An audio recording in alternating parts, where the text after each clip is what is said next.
Hello again, boys and girls. It's Mr. Wassman, and today we are looking at how do we create an addition problem that involves two different kinds of fractions that will equal a sum of one whole.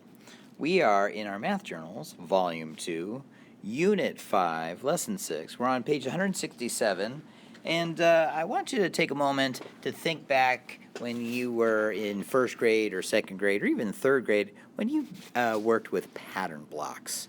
Okay, pattern blocks are these plastic or wood little shapes.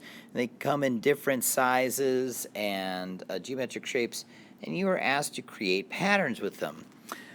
Here is a red trapezoid that would have been an example of a pattern block you might have been exposed to. Now, a trapezoid is a four-sided shape with one set or one pair of parallel lines.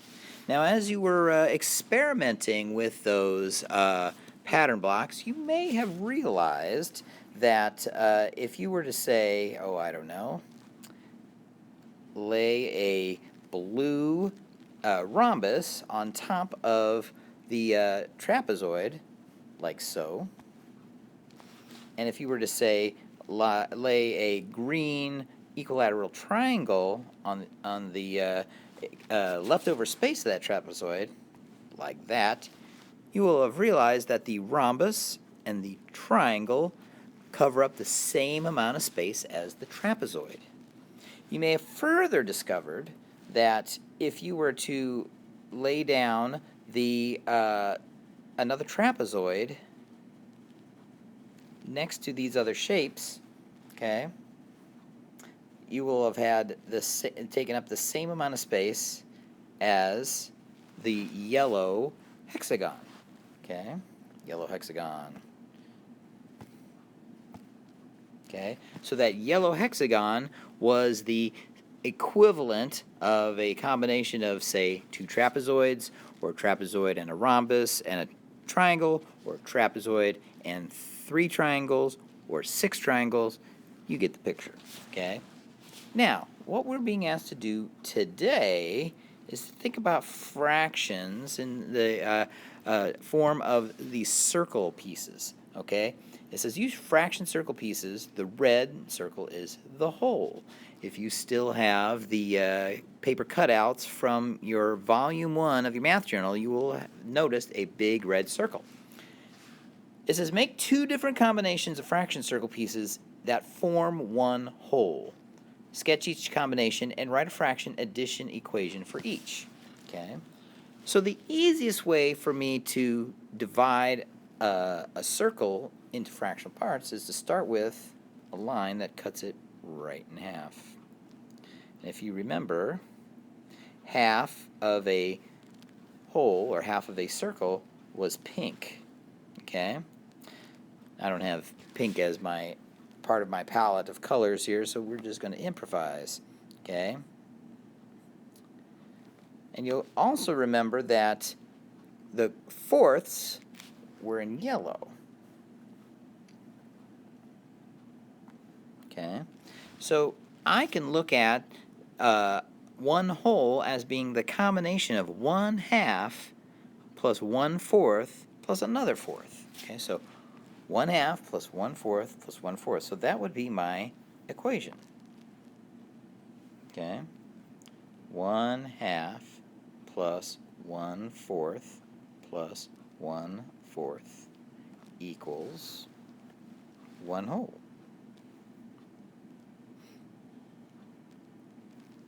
Because what represents the circle is one whole.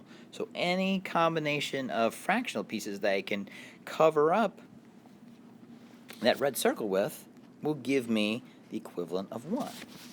Here's another example. Okay, let's say I divided my circle in half, but instead of using halves, I did sixths. And I know that 3/6 is the equivalent of 1/2. Despite my poorly drawn hand-shaped items here, okay? So, I believe they were green, okay? So I could have 3/6 that are these green pie slices, and I could combine them with 2/4, just like it did in the first one, like so.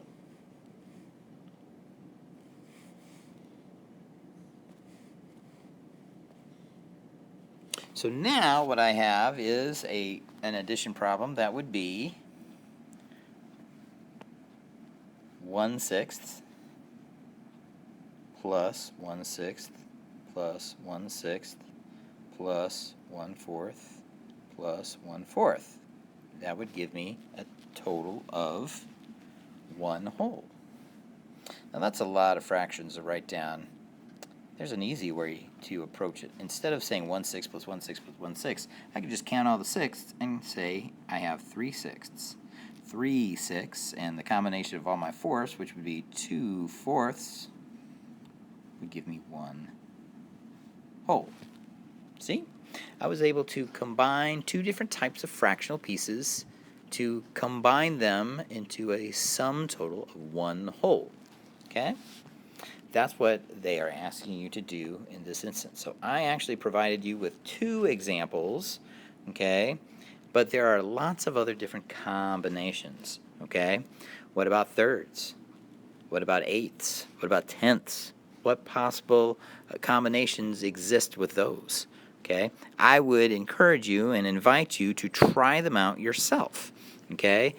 If you have access to those foam fraction circle pieces, use them in class. If you're at home, if you have the printouts or you cut them out of your volume 1 of your math journal, use those pieces. Or if you don't have the circle pieces in front of you, you can just make a drawing and then divide the circle in the way that I just did here. Okay? Questions? You need to talk to your math teacher. If you have questions and you don't tell them you do, they won't know to help you. So ask for help. Okay? Good luck with this assignment. We'll talk later. Thanks. Bye.